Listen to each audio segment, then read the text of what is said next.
Chapter 3 The Storm. Imhotep did not enjoy being feared. That would come as a surprise to most. He inspired fear wherever he went. On the battlefield, in Mandragora's court, places he had never been whispered his name as a curse. However, it was a means to an end. Fear could win a battle before the first shot was fired, and so Imhotep used fear, though it brought him no particular joy to do so, except this one time. Seeing Cesarik stare down at him with just a glimmer of apprehension in his inscrutable oculars brought Imhotep as much satisfaction as any conquest. Cesaric's black and gold Lichguard surrounded him, glaives leveled, 8 in total, each ready to strike. Imhotep doubted he could win a fight with all of them, but he had planned for this. He had planned for everything. Will you not answer me, Cesarik? Imhotep spread his arms, a warrior's challenge. Or do you admit to cowardice? Do you admit that you have no right to lead us? How dare you! Shouted one of the Ferrics standing on the dais. Ashura. So, she hadn't been assassinated by her Carian rivals. Pity. You stand before the last and greatest of the Silent Kings, prattled the Judicator Prime like some kind of trained bird.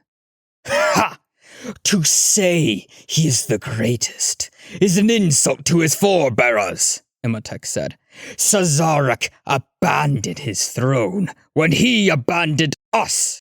Or have we forgotten how he fled from his mistake? He is the one who trapped us in these metal forms, and he could not bring himself to remain and guide the people he had doomed. Cesarik hid any reaction behind his death mask. Imhotep hoped he felt the shame of what he'd done. But with nobles like that, there was no telling. Too many of the high-born seem immune to shame. The Sortek dynasty does not recognize this so-called king's right to rule. Imhotep swept his gaze across the hall. There were 80 worlds under his control, ruled by 80 pharaons and pharaohs, all of whom, unless kept by ongoing battles, were here. And all of them shifted towards him and away from Cesarik. If Imhotep could have smiled, he would have. Fear crept through the assembled lords like choking vines. Their interstitial networks were heavy with anxiety glyphs. Even the most steadfast in their loyalty to the Cesarican balked at seeing so many in their midst back away. This was almost going too well. No, Imhotep chided himself. No rejoicing until Cesarik was toppled from his ill-gotten throne. Apatra looked even more withered than Imhotep remembered. But credit to her. She addressed him with a strength befitting her station. Cease this folly, Stormlord, she said. You do not know what terror stalks us from beyond the stars. The Tyrannid. Imhotep scoffed at the corpse in the middle of the room. A fine bit of showmanship. He would have to remember it. Ha! I have fought this threat. They are beast, nothing more. If Cesarik has only monsters in the dark with which to frighten us, perhaps he should be ruling children, not lords. You are a fool, Apatra said, and a prideful one. Do not lead the Necrons to ruin. How can I? Imhotep replied, when Cesarik has already done so. A few of the lords shifted uneasily. Good. Imhotep was all too happy to remind them that they were a dying race thanks to Cesarik. That the bastard thought he could swoop back in and demand their loyalty filled Imhotep with rage. And who should lead the Necrons, Imhotep? Mesfet asked. Shadows seemed to cling to the old pharaon. You? Imhotep shrugged. I would gladly step aside. If someone more worthy existed to take up the mantle. That prompted some outrage. Imhotep had expected it. The lords didn't like their personal worth questioned, least of all by a common soldier. No matter how many stars Imhotep conquered, that is all he would ever be to most of them. He didn't care. They were too afraid to voice their feelings on the matter. What do we care if Tyranids wipe out organic life in the galaxy? A voice from the crowd said. Namek, one of Imhotep's overlords. I say they would be doing us a favor. There was a murmur of agreement. Namek may have a particular hatred for organic life, rivaled only by the destroyer cults, but his anger was not unique. Whether it was disgust or disdain or even envy, one would be hard-pressed to find a Necron sympathetic to the plight of organics.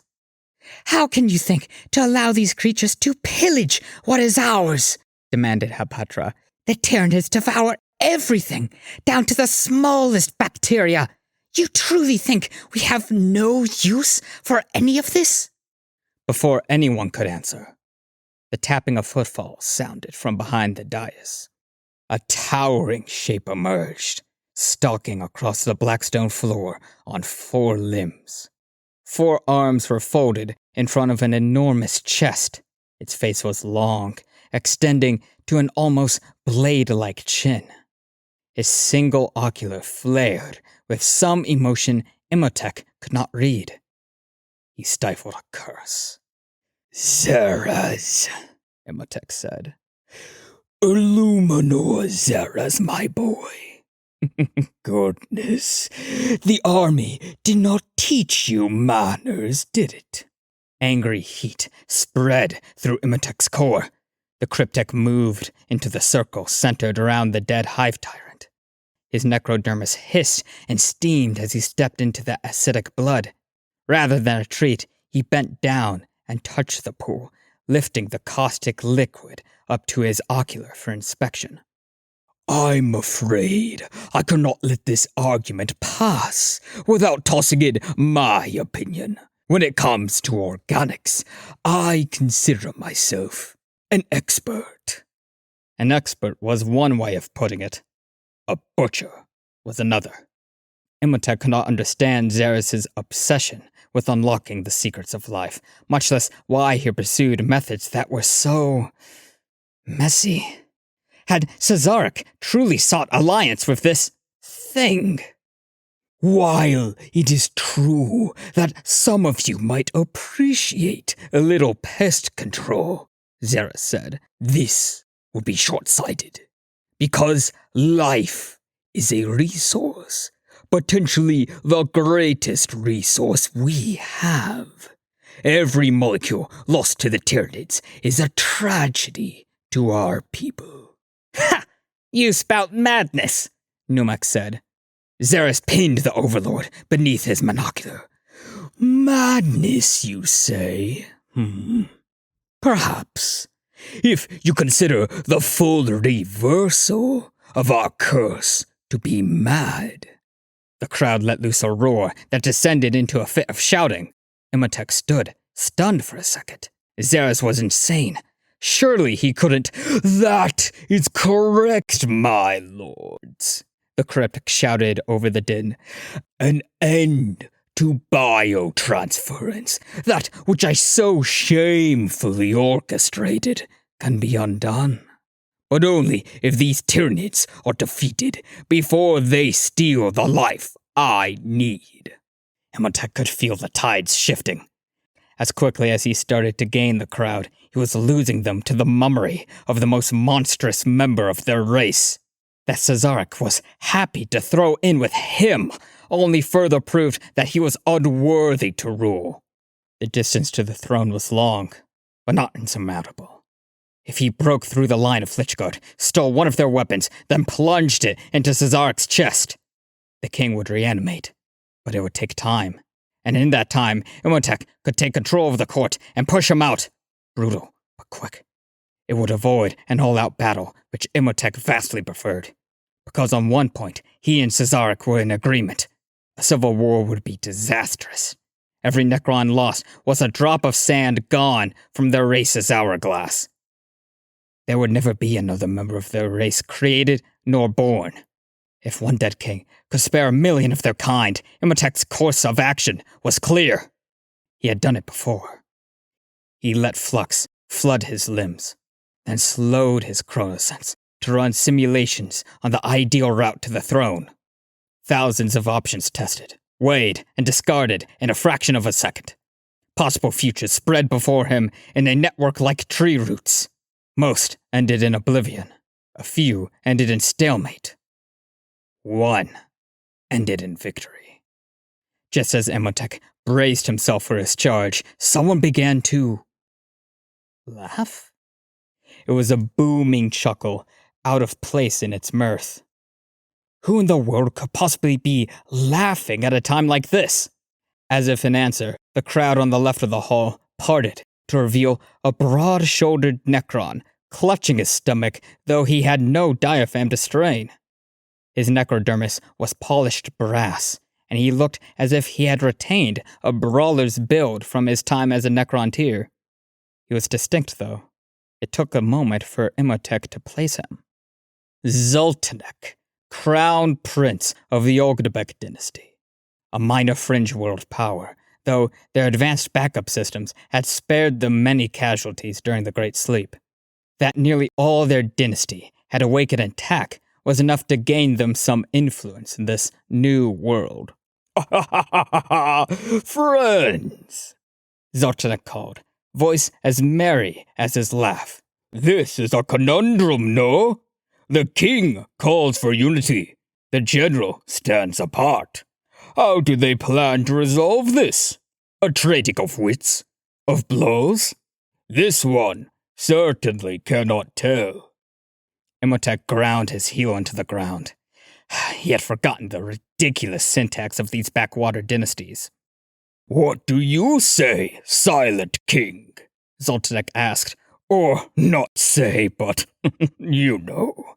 The king must mean to answer this honorable Pharaoh's challenge. Perhaps the backup systems of Ogdebek hadn't worked as well as Imhotep had heard, because their prince was clearly insane. Cesaric's head turned to Hapatra on his right, then Mesophet on his left. Imhotep heard no words pass between them. Perhaps interstitial messages? Or something they had prepared? He balled his hand into a fist. He could not stand the idea that Cesaric had actually anticipated his arrival.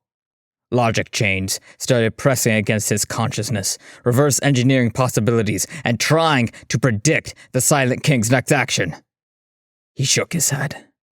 It was too easy to lose himself in guessing games. Let Cesaric play his hand. Imhotep could still respond with a glaive through his reactor. In eerie unison, Hapatra and Mesophet said, "The High Mutt!" Imhotep froze, primarily because he had no idea what that meant. The lords did, though, judging by their traded looks of disbelief. He picked out random words. Unprecedented! Surely not for a soldier! Hapatra said, "The Triarchy has recognized a challenge to the throne. In honor of the laws set down by our ancestors, this calls for a high mot, the likes of which have not been seen since the time of flesh." Useless. Imhotep had not been graced with a noble's education. He searched his memory banks, but the term was nowhere. Arrogant bastards.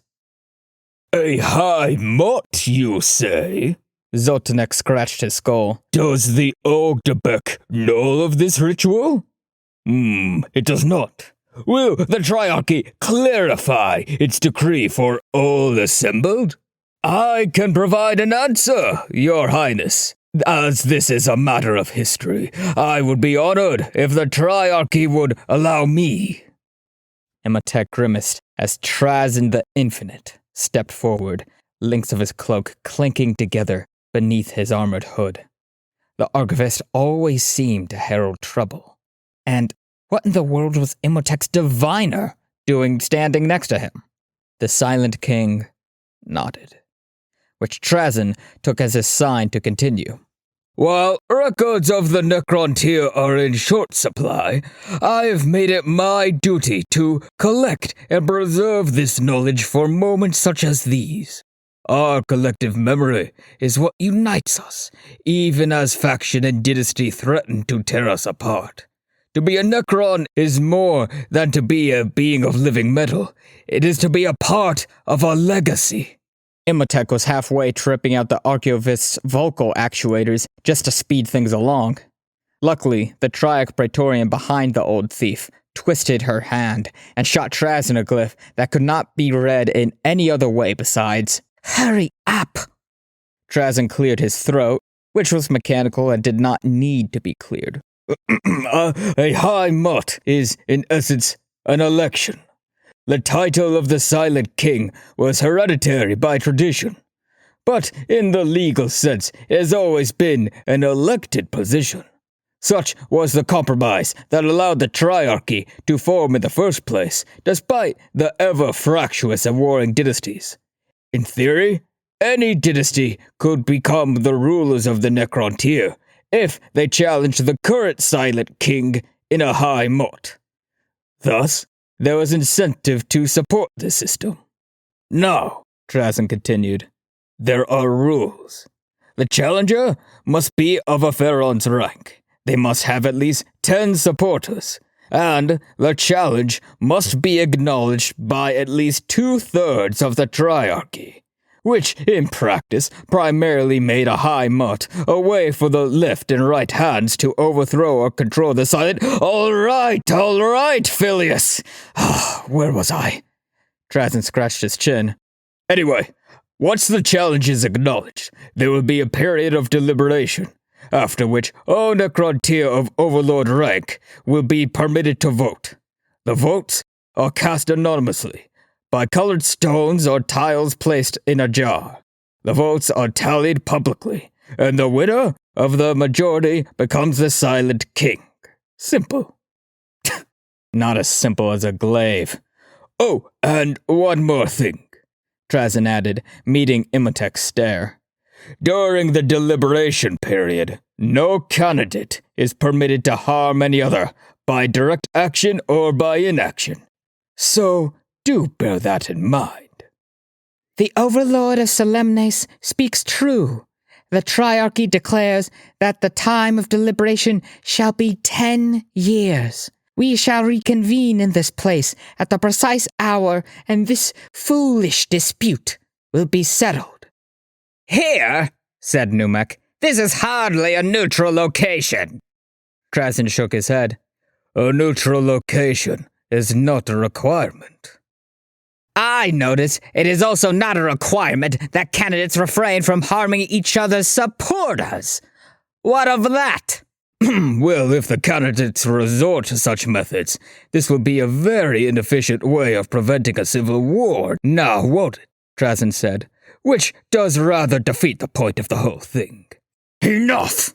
Imhotep roared. He could not abide this insufferable bickering.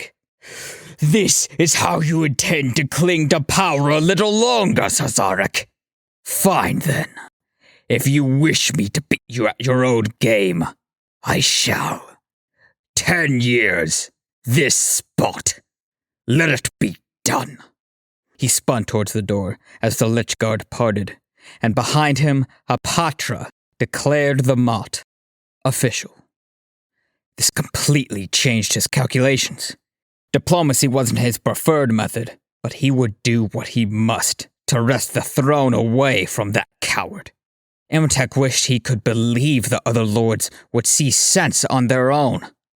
But people like them only saw things in terms of gain. Selfish, quick, greedy advantages, never the larger picture. Yet another thing about the ruling class that set Imhotep's core boiling. Pharaon Imhotep. He stopped. looked over his shoulder. It was his turn to laugh. The sound started low in case he had been hearing things, but given the shocked glyphs passing through the room's interstice, everyone else had heard it too. Incredible, he replied. The Silent King deigns to speak. The Silent King dismissed his scepter, stared at Imhotep like he was the only other person in the room. Imhotep tried to ignore the faint shiver from the cartouche on his chest. There is a storm coming. Be careful. The Silent King vanished, translated somewhere aboard this maze of a ship. The meeting concluded. The other two Triarchy members followed, then the Stellar Scythes and the supporting Pharaohs. Imhotep scanned the doorway, then the hall for any signs of danger. Was Sazerac trying to threaten him? A swift shot from a death mark would certainly end this Mott nonsense. Rules or no, Imhotep muttered a curse. A message notification flared in his vision. From his ship, the chief navigator. Imhotep answered, tension seizing his limbs. What? He said, trying and failing not to snap. Apologies, my lord. However, there's something you must know. What is it? Imhotep's steps hurried. His own Lichguard, hidden in the shadows of the corridor, fell in behind him in perfect lines. Was Sazerac attacking already? There have been major spikes of radiation coming in waves, my lord. It's...